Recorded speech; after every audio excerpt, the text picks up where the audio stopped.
First case this morning is Wayne Slaton et al. Versus Michael A. Pizzi et al. Counsel? Good morning. May it please the court. Gerald Cope for Mayor Slaton. With me is Liz Hernandez and Mayor Slaton. Also at council table on behalf of the other appellant is Raul Gastesi, the Miami Lakes town attorney, and his co-counsel J.C. Planas, and Heidi Serra is here also for the town. It has been agreed that I will make the argument for the mayor and the town. Mr. Gastesi will be available to answer any questions relating to the town's position. I propose to argue only points 1, how to interpret the town charter, and point 2, preemption, and we will rest on our briefs for the remaining issues unless anyone has questions. I'd like to reserve 3 minutes for rebuttal. All right. First, we ask the court to reverse the trial court's interpretation of the Miami Lakes Charter, where the court said the charter did not cause Mr.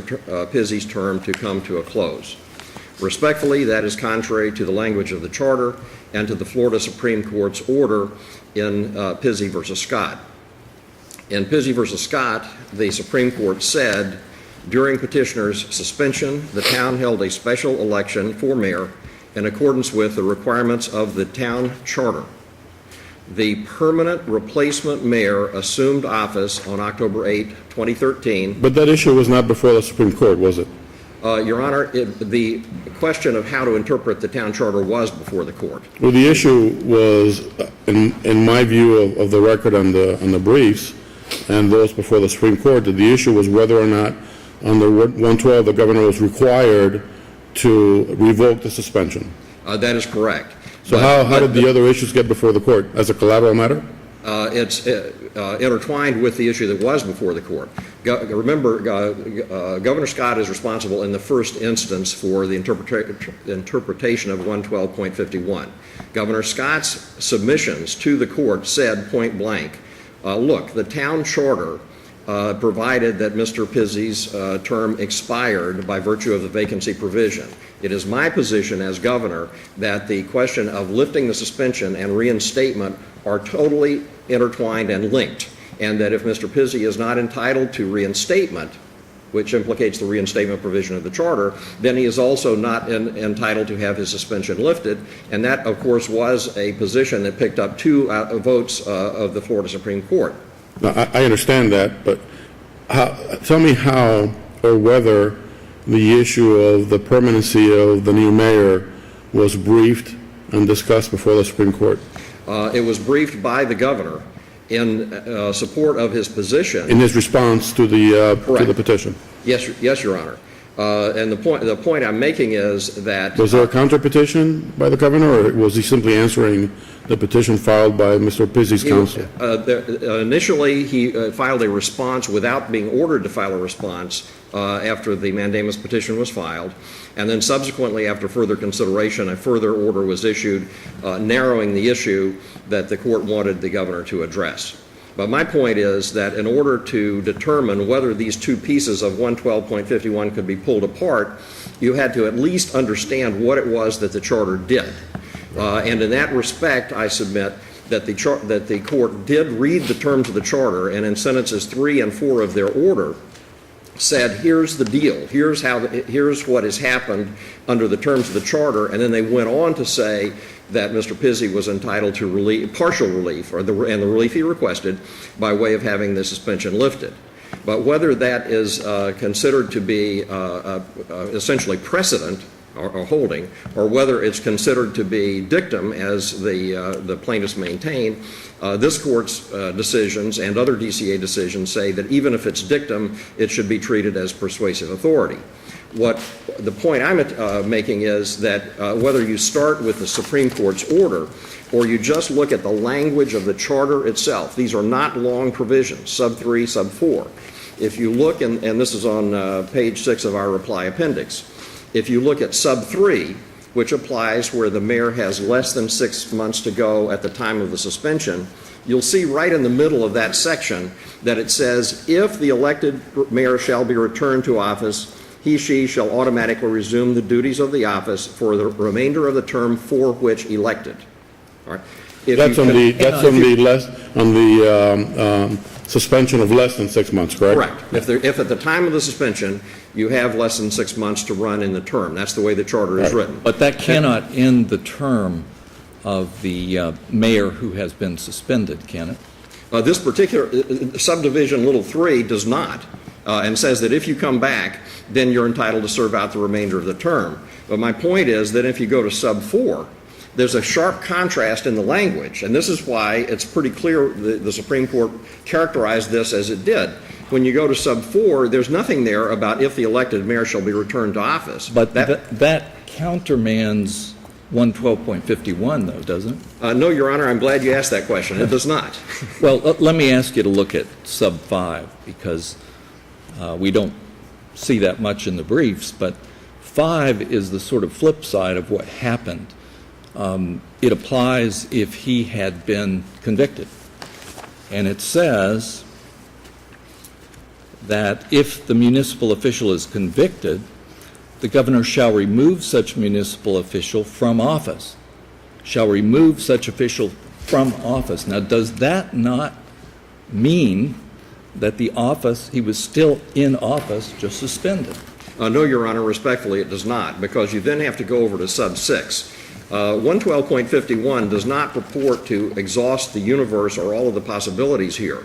If you look both at sub 3 and at sub 6, sub 3 makes reference to other authorities, which in this case would be the town charter, and 112.51 does not contain its own definition of expiration of term. For length of term and expiration of term, you have to look at the operative documents, if there are any, and there are in this case, which is the town charter.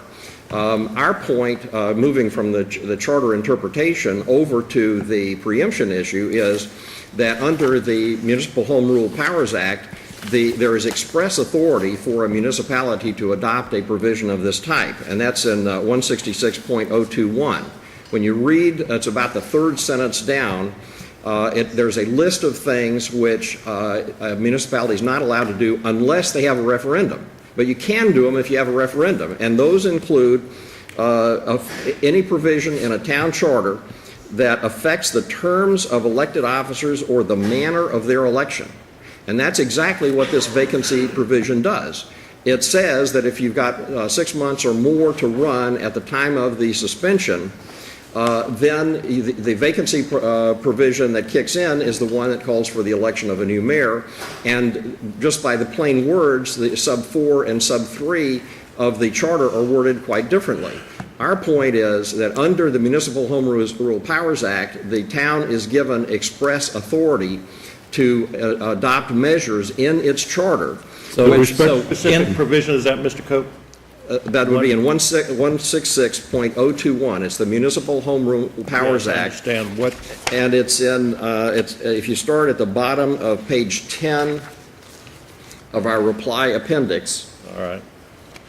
And there are 2 points to make. One is at the very, very bottom it says, however, Just what provision is it? 166.021 what? Sub 4. Sub 4, all right.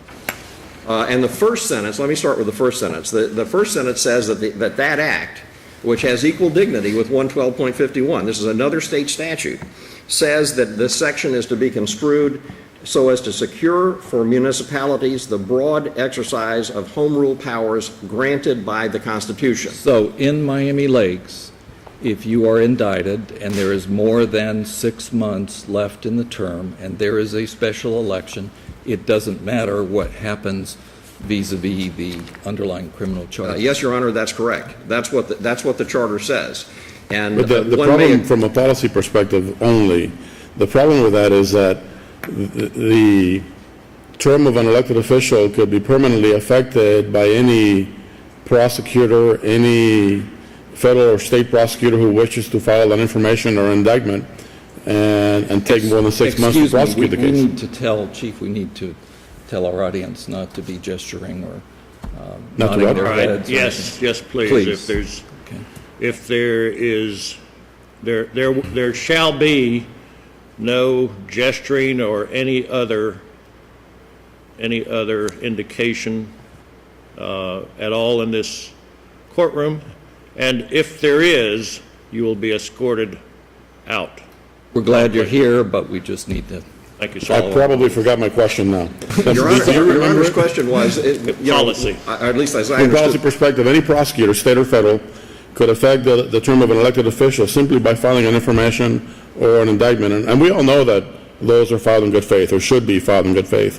And if the prosecution takes longer than 6 months, that person's out of office no matter what happens in the prosecution. Your Honor, I understand the question. My responses are, in the first place, the question of whether it's a good policy or a bad policy is ultimately a question for the electors of Miami Lakes. Because, as I said, and the electors of the state of Florida, when they approve the Constitution, and the legislature when they enact their laws as well, I think. I agree with that. But the narrow point we were going to is, the plaintiffs are arguing that this provision is preempted and not improper and is inconsistent with state law.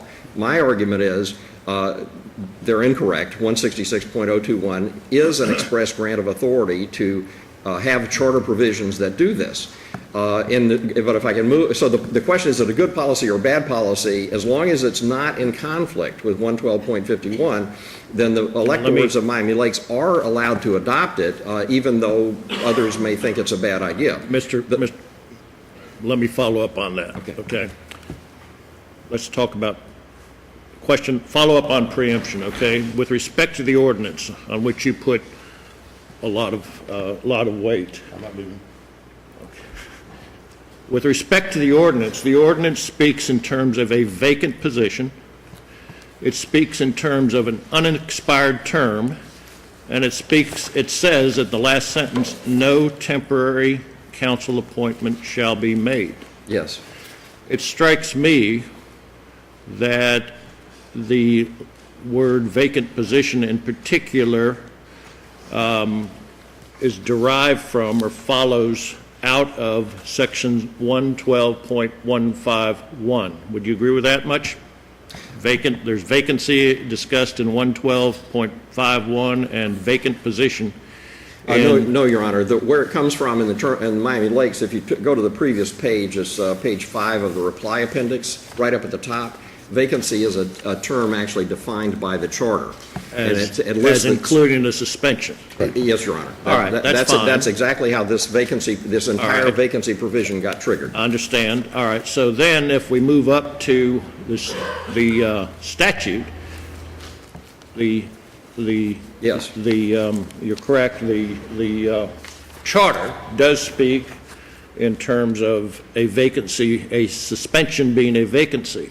If we look at 112.51, they seem to come together in that it's 112.51 says, if during the suspension the term of the municipal office expires and a successor is appointed or elected, such back pay, etc., shall be paid only for the duration of the term of office during which the municipal officer was suspended. It continues on and defines vacancy or temporary vacancy as it says the suspension creates a temporary vacancy. I'm quoting from the statute, which suggests that the vacancy creates a temporary, the suspension creates a temporary vacancy by statute, and that the temporary vacancy shall be filled by temporary appointment,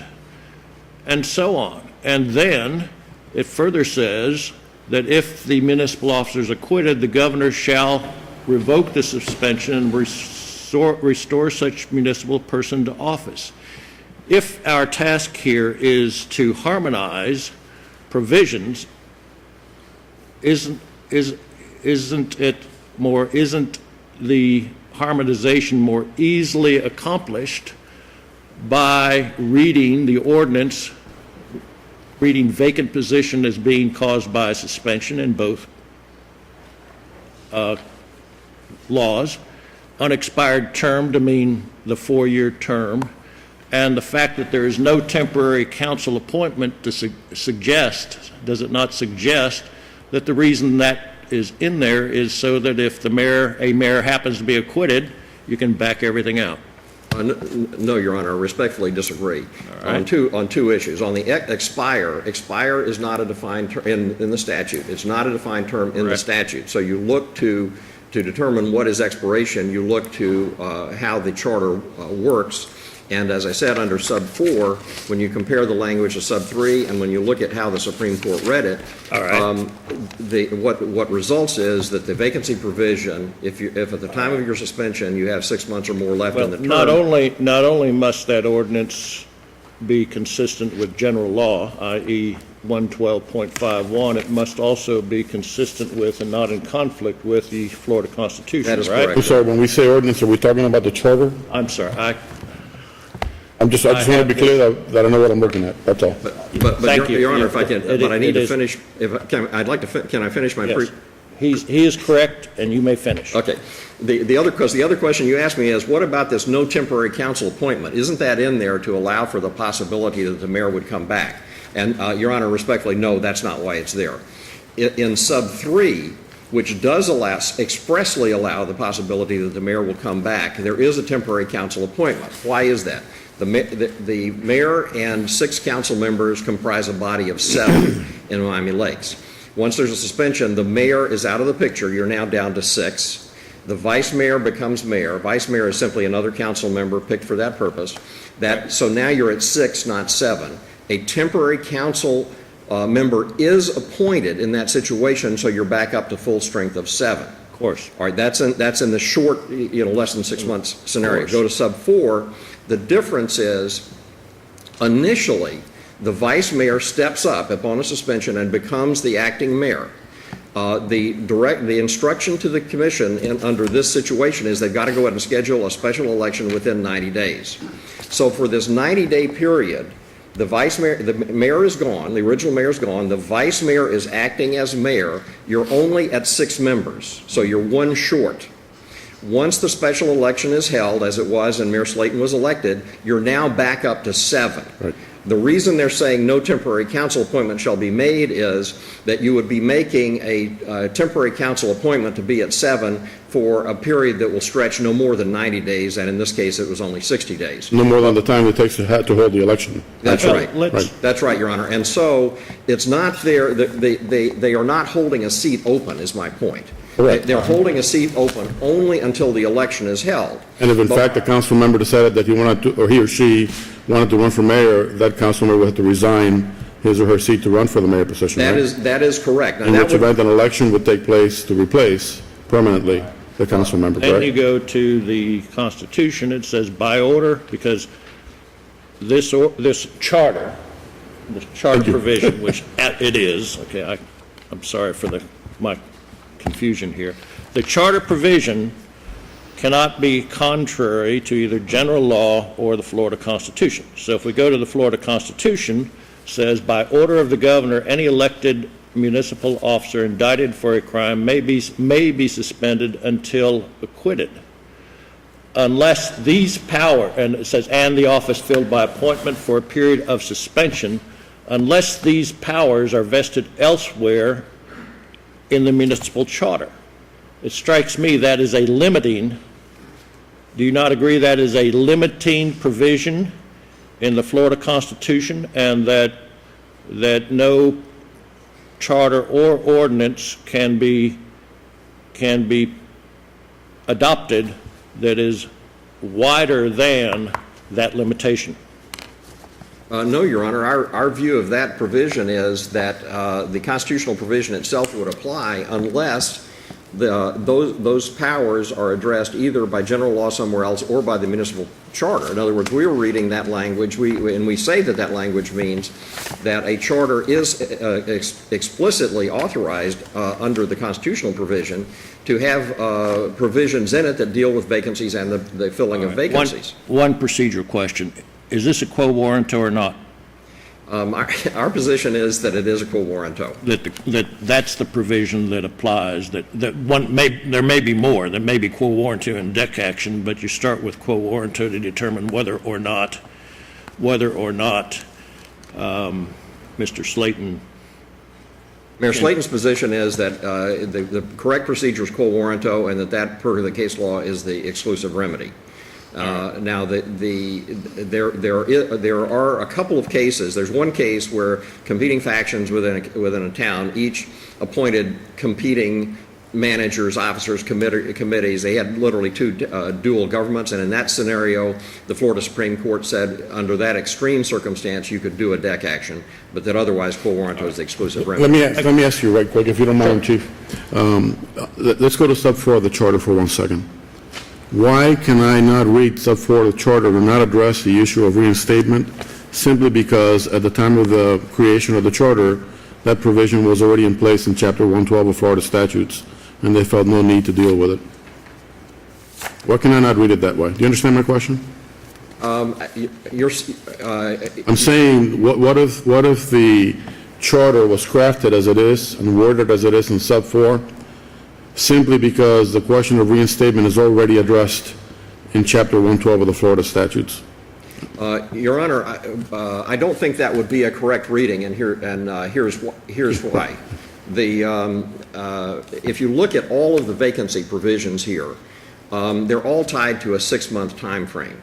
It's very clear that a policy decision was made, which one may agree with or disagree with, that where there's a vacancy, because remember, suspension is merely one of several ways you could have a vacancy, that if there were a short term left, basically 6 months in a term, the town was okay with an appointee, an interim placeholder until the term ran out. And because this 6-month provision is not just in the mayor's position, it's also in the council members. But going beyond 6 months, it's very clear from the language that what the town had in mind is that if this is going to be a longer term vacancy, and at the time of this suspension, Mr. Pizzi had 3 years left to run, that the town wanted certainty about who is really occupying the position.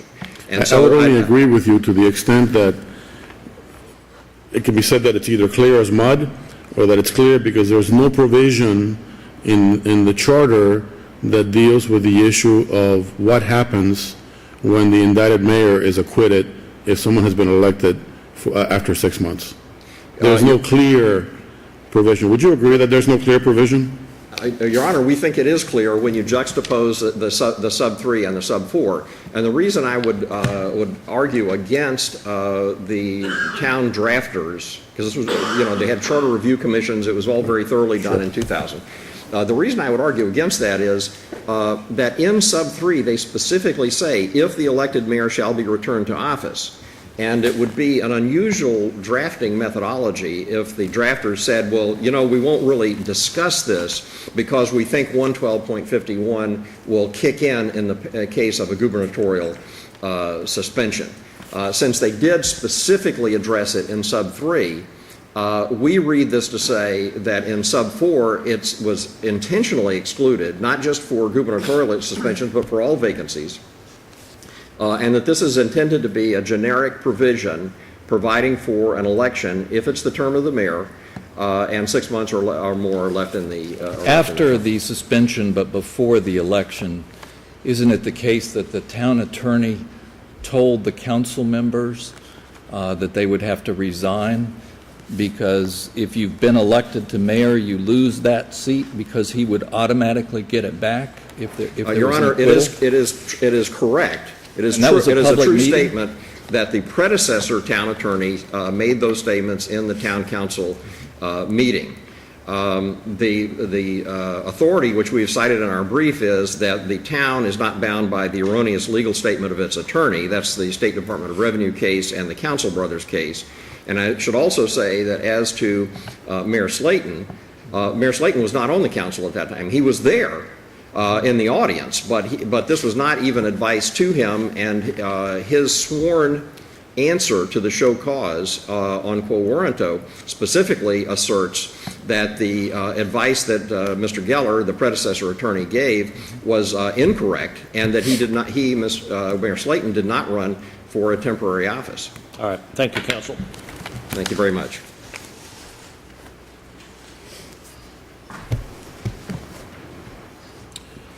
Mr. Kuehne, would you address at the outset the procedural question? Is quo warranto the correct procedural mechanism that should be used here? And is it exclusive or not? Or is it part of the solution, part of the procedure? Good morning, Your Honors. We do believe and offered the lower tribunal the view that quo warranto was one of the available remedies, pitting Michael Pizzi in his position as mayor against Wayne Slaton in his position as mayor. We disagree with the lower tribunal that quo warranto was not available as a remedy. In this circumstance, however, a deck action is also an available remedy, and the reason for that is the deck action brings in the town of Miami Lakes, whereas the quo warranto just pits the competing parties, All right. nobody else. So that the quo warranto, setting aside the town, quo warranto could be used to determine whether or not Mr. Slaton is entitled to be in the office, and under some case law could be used even to replace Mr. Slaton if he is not entitled to the office, correct? Isn't That's that the correct, law? Your Honor. Our understanding of quo warranto is that it tests Okay, I think not that's only the different than- legitimacy of the office, but the right of superior title. It's not outcome determinative, but I just asked that because I think the trial court found differently. The trial court preferred the remedy of The deck deck action, finding that because both individuals did have an election, there was a right for both individuals to have that position. She did not see it as the vehicle to test which one had the superior right. All right. And we Thank you, think sir. that was an incorrect or inexact evaluation of QW. But there's no counter appeal here, right? There is not, Your Honor. We believe as So that's the really not an issue for us to even... It's not an issue. The remedy here is available on the deck action. It's available under quo warranto, and as the court knows, the deck action includes the underlying due process issue as well. And we've taken the position on behalf of Michael Pizzi as mayor and Mary Collins as a citizen plaintiff that the harmonization between the Constitution, the statutes, the Miami-Dade County Home Rule Charter, and the town charter, which, by the way, is not unique, but is the standard town charter for every town virtually in Miami-Dade County that was chartered as the population of municipalities was able to grow. Pinecrest, town of Miami Lakes, Palmetto Bay, all of those new towns have the same provision. That's the standard provision from the Florida Council of Counties. Was that the same provision in the city of Miami's charter? No, the City of Miami Charter is slightly different, but it also does not include language that defines term differently, and it also does not include language that says the acquitted person comes back or doesn't come back. It's silent, as is this town charter. And obviously, I asked you that question because you cited the Spence Jones as one of the cases. We have cited Spence Jones, and we believe Spence Jones, from the point of view of the law applicable to this case, is on all fours. The critical aspect of Spence Jones is that the court made clear that Spence Jones, having been elected, was still the legal title holder, but was not able to execute the duties of office for the entire time of her term. Although the issue there was a little different. It wasn't about her resuming office. It was about her completion of the full term, essentially, and not being eligible for a third term. We recognize that there are distinctions, but in terms of the principal aspect of what is the effect of a governor's suspension, and let me remind the court, this is a governor's suspension. It is not a town of Miami Lakes suspension. It is not any action taken by the town of Miami Lakes. We've taken the position that this matter, in harmony with the Florida Constitution and statute, is quite clear. We sought to undo the one act that empowers this litigation. That was the temporary suspension. We did undo that act. So why would you not? I think it was Justice Kennedy's dissent that that said that revocation and reinstatement go hand in hand in Chapter 112.51, or 051, is it? 112.51. Why would you not have dealt with the whole thing right there before the Supreme Court? Two reasons, Your Honor. First, it was not appropriate in a mandamus against the governor. Remember, original writ of mandamus is only available against a constitutional officer, the governor of the state of Florida, the only party. The only action the governor took, executive order, the only action was to temporarily suspend. But could it not be said that 112.51 creates essentially a ministerial duty for the governor to revoke suspension and reinstate? But what the governor did not do was remove Mayor Pizzi from office. All he did was suspend.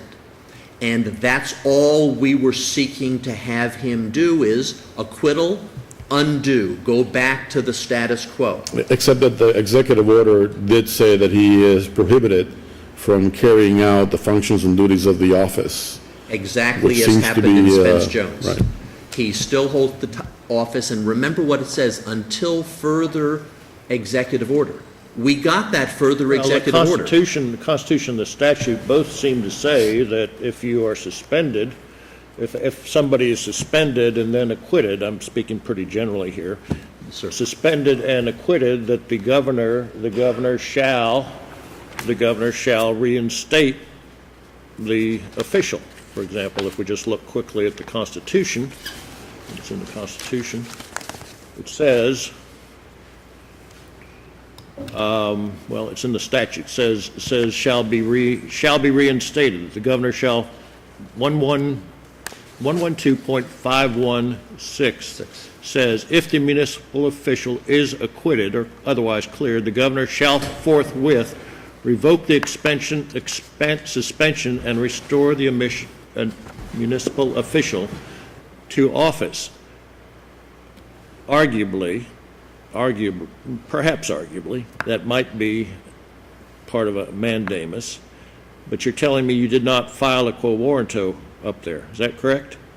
Your Honor, we filed a writ of mandamus only. That's all you filed. And the mandamus couldn't reach to a municipality. It could only reach to a state officer, a state agency, not to a local agency as a jurisdictional matter. So That's correct, Judge. So you got limited relief, and it may just be restraint by the governor and the Supreme Court, recognizing that if there is a reinstatement or a declaration of reinstatement, that it would be enforced here. I mean, heaven forbid that somebody has to issue an order and send the sheriff out to enforce it, but that's how it would occur, and that's why they've talked about this is a local action. No doubt, Your Honor. No, you had. I mean, this is procedural.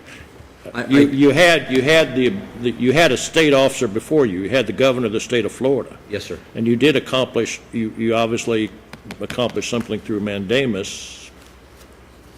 It seems to me the Supreme Court could have looked at it, if not mandamus, looked at it for what the petition should be. We do that all the time, and they do too. It's possible, Your Honor. I do want to focus the court on. But I know we're the off topic a little bit, not much, but a little bit. It certainly is relevant to the procedural posture. The mandamus brought was completely successful, 100% successful. Yep. And let me note that the Supreme Court order, not in the sense of offering dicta, not in the sense of controlling this court, says, on September 29, 2014, we entered an order requesting the governor to show cause why the petition for writ of mandamus should not be granted as to the narrow issue of why Executive Order 2013-217 should not be revoked pursuant to the statute, period. The answer was, yes, the executive order should be revoked pursuant to the statute. That's all you asked for. So Exactly the what we Supreme asked Court for. was using restraint and did what it did.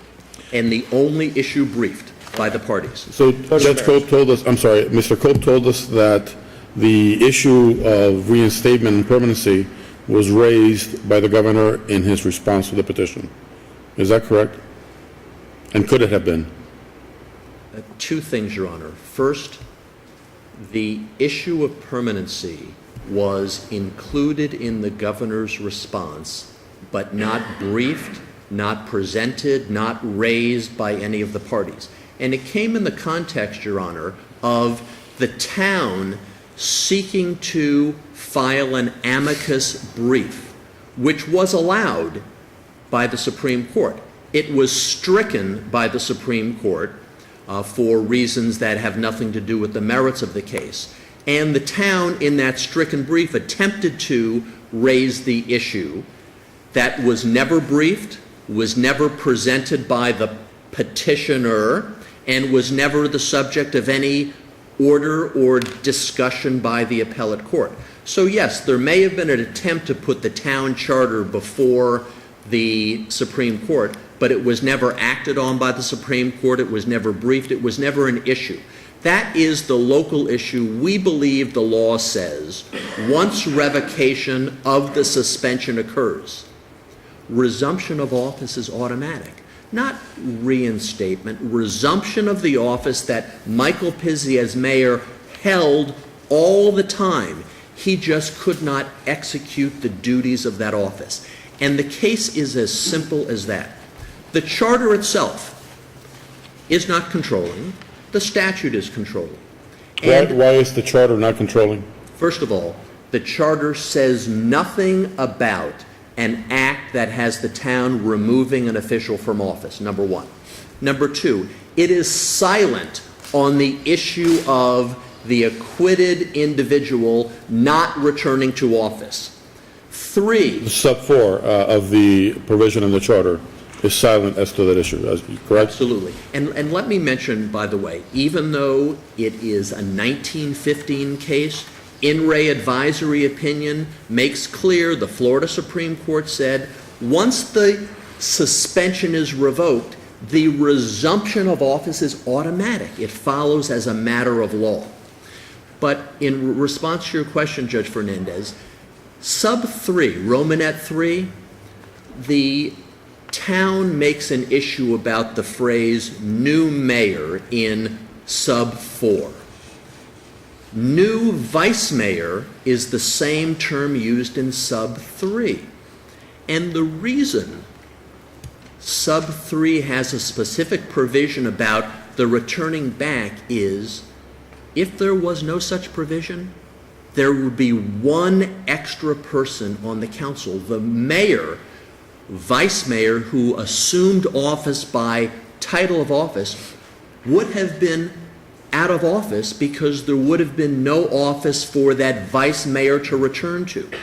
But sub 4 is a Florida resign to run election. All elections under Florida are governed by resign to run. There is no backtracking of a person who has an office by virtue of holding their previous office. It is somebody affirmatively saying, I choose to ask the people of Miami Lakes to allow me to run in this special election.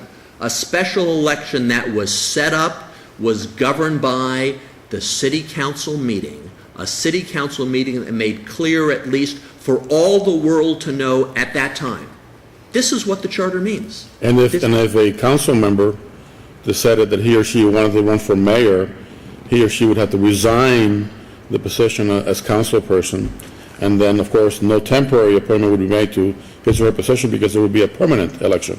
That's for that correct. position, correct? And that person, when the acquitted mayor is ready to resume office, that person has no office to return to because they resign from that office. Michael Pizzi did not resign from any office. Michael Pizzi was not removed from any office in terms of a removal from office. And note, the charter uses suspended or removed, two completely different concepts. A suspension is, under Florida law and the Florida Constitution, temporary. And the court has talked briefly about the policy implications of this. Not only do we believe that the Constitution, number one, is very clear. A suspension is a temporary act. Number two, the statute is clear. A vacancy caused by a suspension is temporary, and there is an automatic recourse once that suspension is removed. Recourse during the term, status quo maintains, person comes back. Recourse, acquittal after the term, there's nothing for that person to return to. So it completely fills the field. And 3, the charter itself provides no mechanism for individually and separately suspending or removing Mayor Pizzi. But there is a provision in Florida law, an election that allows the people to remove somebody from office. Full notice, full election by the people, that could have been used. You're for talking Mayor about Pizzi. the recall A recall provision? was not used. The only thing we have is an election, special election to fill the temporary vacancy. Not language that Mayor Pizzi has created, language that the Florida Constitution and the Florida legislature has set up. So the policy implications of this, in addition to Constitution, statute, charter, policy is the havoc this would cause in our municipalities by virtue of a charge. And as we have in this case, a charge that led to an acquittal. If that is the basis for having an election and essentially trumping a regular election of the people, essentially constituting a recall of the suspended official without notice to the public, the havoc to the governing and governance of the people of our municipalities would be unbelievable and untenable. That's the policy question that I asked earlier. But frankly, and you know it as well as I do, our function here is not to make policy, it's to follow the law. Absolutely, and that's So why what does the law require in this case with respect to this charter? the law with respect to this charter, the fourth aspect of our legal basis, Constitution, statute, home rule, and charter, is Mayor Pizzi returns to office, resumes that office. Frankly, should have resumed that office the day of the revocation of the suspension. That is when he was entitled to it. He had to seek legal remedy to force that issue. The town refused to honor his resumption to office, and the temporary election winner, Mr. Slaton, refused to relinquish that office. We think the remedy is very simple. We think the remedy is clear. We believe the remedy is completely consistent with every aspect of Constitution, law, and policy, and we ask the court to affirm either on the deck action or find that quo warranto was the appropriate remedy. Thank you, Your Honors. Mr. Cope, you have 3 minutes. You went over a little bit, but I'm still going to give you your full 3 minutes, sir. Thank you very much. I appreciate that. Regarding the text of the charter, sub 4, the plaintiffs say that sub 4 of the charter deals with the statement that no temporary council appointment shall be made deals with resign to run. Respectfully not true. Resign to run is a statute. It is true in this case that resign to run was discussed with the council, but resign to run is not implicated here. I went through the math previously as to why there's not a temporary, because it's a 60 or 90 day, it would be a 60 or 90 day appointment. In terms of what was in front of the Florida Supreme Court, we have put all the substantive pleadings that the court considered in this record, so you can see for yourselves. The town charter was an exhibit to Mr. Pizzi's petition, so the charter was there foursquare right to begin with. In terms of what Governor Scott said in his submissions, we have excerpted that on page 8 of our reply brief in the footnote, but the entirety, I will say that they have a very succinct writing style, so their pleadings were not lengthy. But there could be absolutely no doubt what the governor thought process was and why he was arguing what he was arguing. And I don't want to repeat myself other than to say it's very clear that the Supreme Court concluded they had to understand what this was about. And the other side has really not offered a reason why these statements about the charter are in the Supreme Court's order. And I submit they are there because the court felt it its responsibility to understand what was actually being discussed. Regarding the advisory opinion case, the 1918 case that counsel mentioned, we have explained in our reply brief involved an old Florida constitutional provision in the 1885 Constitution that said, if you were an officer who was not subject to impeachment, but the governor thought you should be removed, under that then existing constitutional provision, the governor suspended you and sent a request for removal to the Florida Senate. And the question is, if the Senate adjourned without taking action, what happened? And under that constitutional provision, if the Senate did that, then you automatically went back to office. Of course, that provision is no longer in the Florida Constitution. It's not in the 68 Constitution or 112.51, and it has no bearing here at all. My final point would be to point out that the stay in the case runs through April 30th. We have your We have your motion. for review. You have our motion. Thank you very much.